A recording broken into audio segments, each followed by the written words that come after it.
आज हम chapter number 6 kidney जो है उसके बारे में देखेंगे कि कौन से टॉपिक्स जो हैं वो इम्पोर्टेंट है, कौन से आपने यहाँ से करने हैं। कुछ चीज़ें अगर आपने फ्लो चार्ट्स वगैरह किसी और जगह से देखनी है, किसी और बुक से या गाइडेंस से, वो भी सारा जो है वो आज हम डिस्कस करेंगे।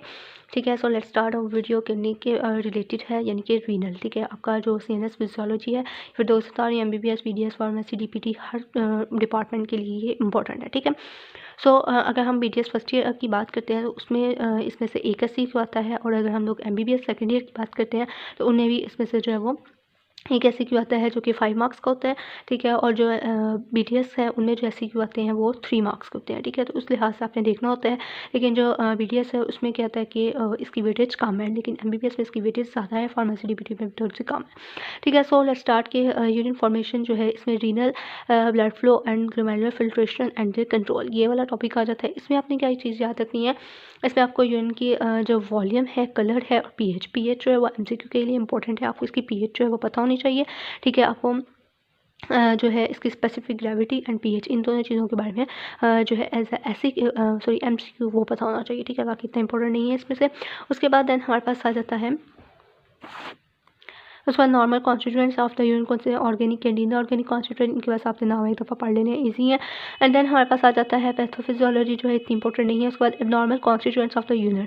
ठीक है, abnormal constituents of the urine ये आपने एक दफ़ा रीड आउट कर लेने हैं। ठीक है, उसके बाद देन हमारे पास इसके जो फंक्शंस है ना, फंक्शंस ऑफ द किडनी, ये मोस्ट इंपॉर्टेंट है। ठीक है, फंक्शंस ऑफ द किडनी जो है ये आपके फिंगर टिप पे होने चाहिए, जिसमें हमारे पास एक्सक्रीटरी फंक्शन आ जाता है, इसका रेगुलेटरी फंक्शन आ जाता है, सिस्टेमिक फंक्शन आ जाता है, सिंथेटिक फंक्शन आ जाता है एंड एंडोक्राइन फंक्शन आ जाता है। ये मोस्ट इंपॉर्टेंट है। इसके फंक्शंस जो है वो SCQ में आपको 5 मार्क्स के भी आ सकते हैं। ठीक है, उसके बाद देन हमारे पास entry marks in the BDS। ठीक है, तो ये अपने सारे फंक्शन, जैसे कि इसके एक्सक्रीटरी प्रोडक्ट जो है, एक्सक्रीटरी वेस्ट प्रोडक्ट्स जैसे नाइट्रोजीनियस, ठीक है, nitrogenous and sulphur containing compounds आ जाते हैं। एलिमिनेशन होती है ड्रग की एंड टॉक्सिक सब्सटेंसेस की। रेगुलेटरी फंक्शन इसका देखें तो ये हेल्प करता है in the maintenance of hydrogen ions, ठीक है, and the pH and acid base balance. ठीक है, उसके बाद हमारे पास आ जाता है कि हाँ, सोडियम और पोटाशियम आयंस जो हैं उनकी और electrolyte balance in the body. ठीक है, सोडियम पोटाशियम आयन और इलेक्ट्रोलाइट बैलेंस करता है बॉडी में, help to maintain the water balance, plasma volume.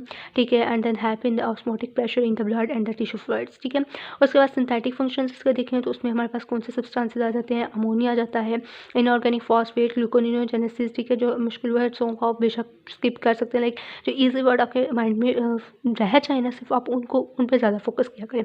ठीक है, सारी याद करने की ज़रूरत नहीं होती। उसके बाद हमारे पास एंडोक्राइन आ जाता है। एंडोक्राइन में हमारे पास जे सेल्स, ठीक है, जस्ट्रोग्लोमेरुलर सेल्स जो सिक्रीट करते हैं रेनिन।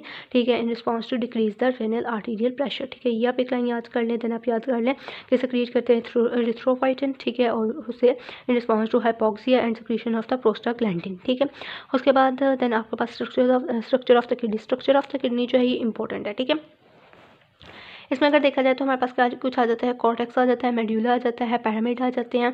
ठीक है, और एपेक्स ऑफ द पिरामिड आ जाता है, या जिसे हम लोग पेपिला भी कहते हैं। ठीक है, ये आपकी MCQ के लिए इंपॉर्टेंट है और SCQ के लिए भी इंपॉर्टेंट है।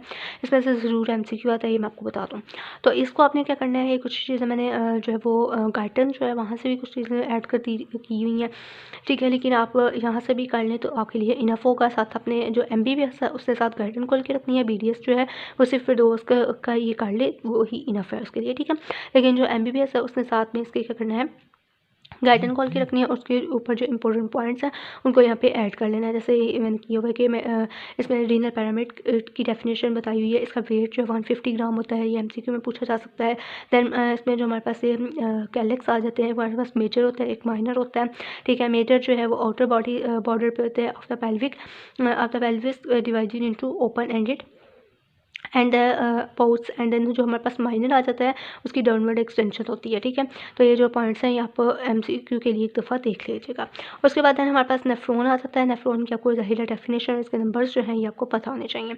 नंबर जो MCQ में पूछे जाते हैं, पार्ट्स ऑफ द नेफ्रॉन ये SCQ में पूछे जाते हैं, कौन कौन से नेफ्रॉन्स हैं। ठीक है, ग्लोमेरुलस जो है उसमें कैपिलरीज होती हैं, जो हमारे पास वुमेंस कैप्सूल है वो फिल्ट्रेशन करवा रहे होते हैं। और रेनल टेब्यूल जो है कंसिस्ट करती है किस पे, proximal convolutive tubule, loop of Henle and distal tubule आ जाता है। ठीक है, लूप ऑफ हेनले जो मोस्टली होता है रेगुलेशन करता है कंसंट्रेशन यूरिन की, और जो हमारे पास डिस्टल ट्यूब्यूल है वो आ जाता है रीअब्जॉर्प्शन ऑफ वाटर, इलेक्ट्रोलाइट से डीएच ट्यूबुलर सेक्रेशंस। ठीक है, तो इस तरह से आपने उनके पार्ट्स और उनके एक एक फंक्शन जो है वो इसके लिख लेने हैं ताकि आपको ईजी हो जाए। ठीक है, और कुछ जो इंपॉर्टेंट चीज़ें हैं वो मैं आपको अपलोड कर दूँगी। ठीक है, मैंने नर्वस मसल एंड देन जो हमारे पास रीनल है, हाँ जी, इन दोनों की मैंने जो है टेलीग्राम पेज के ऊपर फ्लो चार्ट्स और कुछ टेबल्स जो हैं वो अपलोड किए हुए हैं, आप वहाँ से जाके वो देख सकते हैं। ठीक है, और उसके बाद है हमारे पास आ जाते हैं अर्ली प्रोक्सिमल कन्वोल्यूटेड ट्यूब्यूल। ठीक है, इसके यानी कि अब वो क्या गए हैं, फंक्शंस आ गए हैं, इसके पार्ट्स हैं। ठीक है, जैसे अर्ली प्रोक्सिमल कन्वोल्यूटेड ट्यूब्यूल है, ये रिजॉर्प्शन करवाता है सोडियम पोटाशियम की, ठीक है, बाइकार्बोनेट आयन की। ठीक है, उसमें ब्रश बॉर्डर्स होते हैं एपिकल पोर्शन पे। ठीक है, यहाँ पे कुछ चीज़ें एडिड नहीं है, वो मैंने यहाँ पे ऐड की हुई है। ठीक है, आप यहाँ से भी देख सकते हैं, और आपको जैसा कि आपने गाइडलाइन वगैरह मैंने आपसे कहा वहाँ पे से भी देख सकते हैं। ठीक है, बीडीएस के स्टूडेंट्स पास इसको थोड़ा सा ऐसे ही जो मैंने वीडियो में बता रही हूँ इसी को ही नोट चाहे कर लें। ठीक है, उसके बाद हमारे पास आ जाता है माइटोकॉन्ड्रिया का इसका फंक्शन होता है। उसके बाद देन हमारे पास high capacity of active and passive reabsorption करवाता है। ठीक है, वर्क हाउस है ऑफ द नेफ्रॉन। ठीक है, ये भी एमसीक्यू में पूछा जाता है कि work house of the nephron जो है वो कौन सा पार्ट है, तो अर्ली प्रॉक्सिमल कन्वोल्यूटेड ट्यूब्यूल होता है। अमोनिया सेक्रेट करता है जो कि बफर के तौर पर एक्ट करता है। देन हमारे पास thin descending loop of Henle आ जाता है, ये पैसिवली अब्जॉर्प्शन करवा रहे थे, इसमें एक्टिव और पैसिव दोनों होती हैं, इसमें पैसिव रीअब्जॉर्प्शन होती है, इसमें एक्टिव रीअब्जॉर्प्शन होती है। ठीक है, इस तरह से ये एमसीक्यू में पूछे जाते हैं, इसलिए इसको आपने अच्छे तरीके से याद रखना है। ठीक है, इसमें रीअब्जॉर्प्शन वाटर की होती है, इसमें सोडियम पोटाशियम क्लोराइड आइंस जो हैं उनकी ओर होती है। ठीक है, और ये इम्परमिएबल होता है टू वाटर। ये एमसीक्यू में पूछा जाता है कि विच पार्ट जो है वो इम्परमिएबल है टू वाटर, तो वो हमारे पास क्या है, thick ascending loop of Henle आ जाता है। उसके बाद early distal convoluted tubule, early distal convoluted tubule जो है इसमें हमारे पास आ जाता है एक्टिवली रीअब्जॉर्ब करता है sodium chloride reabsorption of the calcium in under the control of parathyroid hormone. ठीक है, इसको आपने पढ़ लेना है। उसके बाद क्लिप्टिन ट्यूब्यूल का भी इसी तरह से आपके फंक्शन जो है उसको देख लेना है कि इसका वैसोप्रेसिन में जो है इसका रोल होता है। ठीक है, और ऑस्मोलारिटी की वैल्यू अपने देख लेनी है। उसके बाद thin segment and thick segment of the loop of Henley, ये एससीक्यू और एमसीक्यू दोनों के लिए इंपॉर्टेंट है। ठीक है, ये पूछा जाता है segments of the loop of Henley, तो आपको पता होना चाहिए thin segment and thick segment. आगे से इसके एमसीक्यू क्या बन सकते हैं कि जो हमारे पास थिन सेगमेंट है वो डिसेंडिंग लिम्ब होता है plus lower part of the ascending limb. ठीक है, और इसकी क्या होती है, थिन वॉल होती है, इसलिए हमने इसे थिन सेगमेंट कहते हैं। जो थिक सेगमेंट है ये पूछा जाता है कि इसका कहाँ पे होता है, तो ये upper part of the ascending limb पे होता है और इसकी थिक वॉल होती है। ठीक है, और उसके बाद हमारे पास आ जाता है passage of the urine. Passage of the urine भी एमसीक्यू का क्वेश्चन है, तो ये आपको पता होना चाहिए। ठीक है, ये आपने इसी तरह से फ्लो चार्ट जो है याद रख लेना। उसके बाद आपको पता होगा कि ये एमसीक्यू की लाइन है कि 2 kidneys 22% of the cardiac output and hydrostatic pressure in glomerular capillary 60, hydrostatic in peritubular is 13। ठीक है, तो ये एमसीक्यू की कुछ पॉइंट्स हैं, ये आप देख सकते हैं। उसके बाद हमारे पास आ जाता है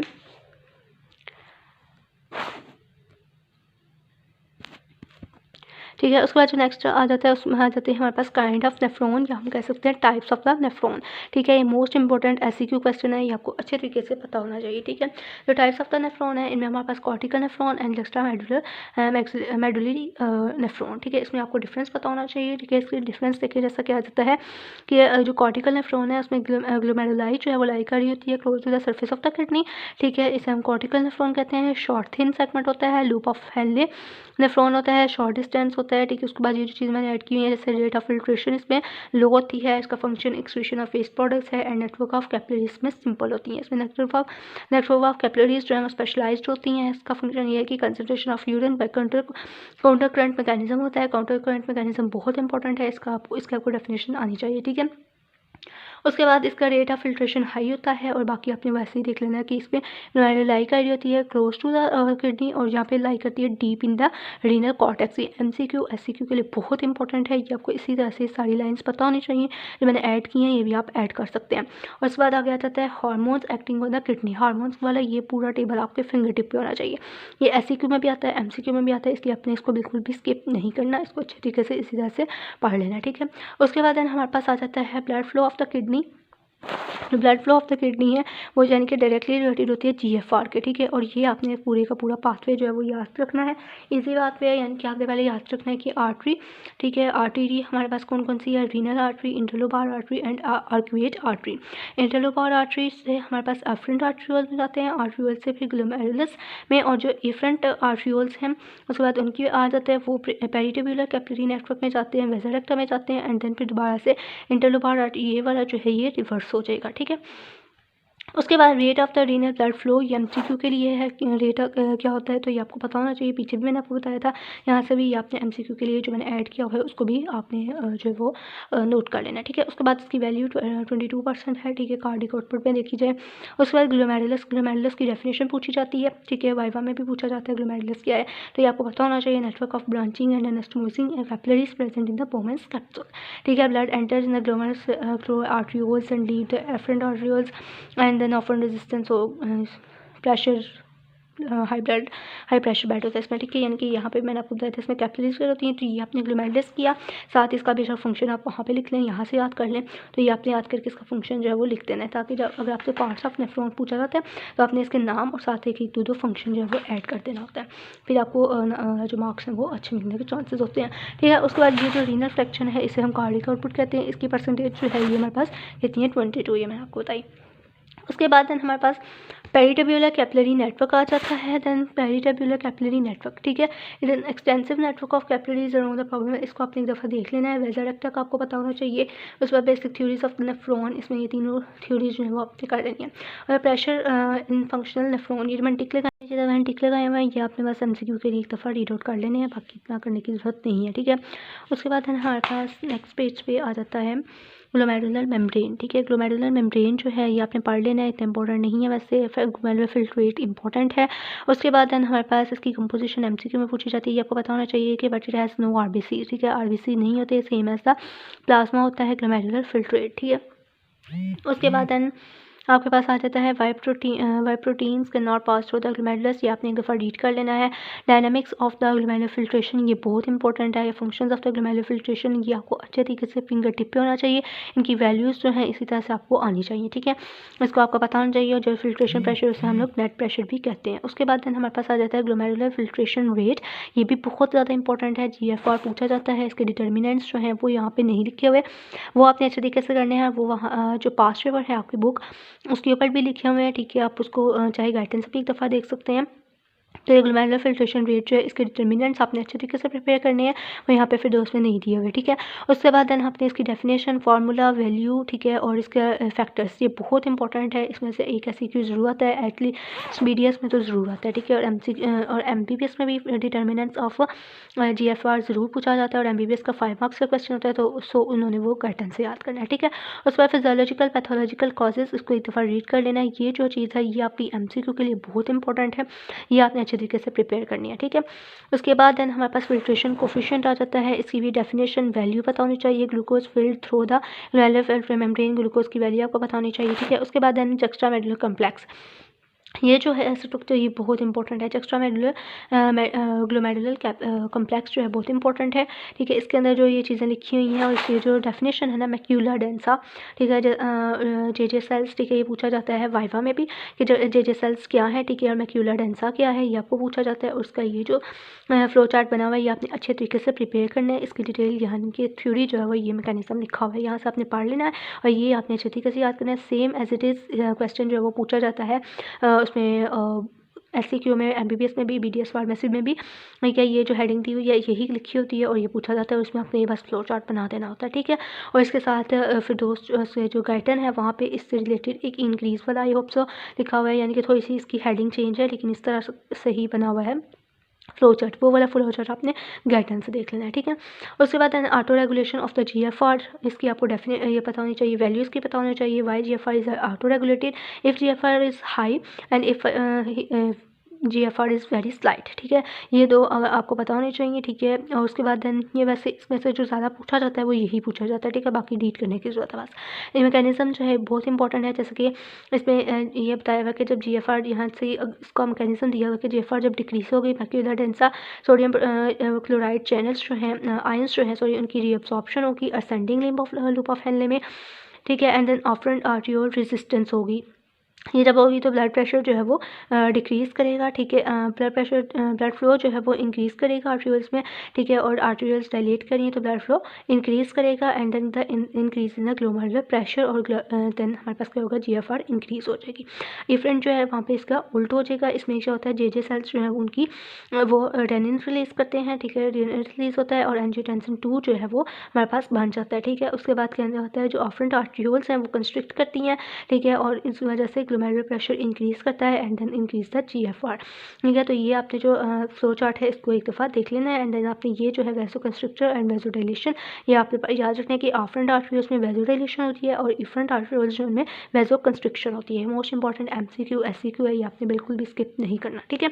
उसके बाद auto regulation of the renal blood flow, इसको एक दफ़ा पढ़ लेना है आपने, ठीक है। ये भी पूछा जा सकता है लेकिन इतना इंपॉर्टेंट नहीं है, वो दूसरे वाले ज़्यादा इंपॉर्टेंट था, ठीक है। उसके बाद हमारे पास नेक्स्ट आ जाता है सेकेंडरी कंट्रैक्शन, ये भी वही लिखा हुआ है। उसके बाद reabsorption of fluids by the peritubular, ये आपने एक दफ़ा रीड आउट कर लेना है, ठीक है। उसके बाद हमारे पास आ जाता है यूनिफॉर्मेशन 2, यानी कि processing of filtrate in the tubules. ये आपको मैं जो है वो नेक्स्ट वीडियो में बताऊँगी। ये वाली वीडियो जो है अगर आपको अच्छी लगी है तो लाइक करें, सब्सक्राइब करें, शेयर करें, और कोई भी क्वेरी हो तो आप कमेंट सेक्शन में पूछ सकते हैं। और जो फ्लो चार्ट्स वगैरह हैं वो मैंने टेलीग्राम पेज पे अपलोड किए हुए हैं, वहाँ से भी आप देख सकते हैं, ठीक है।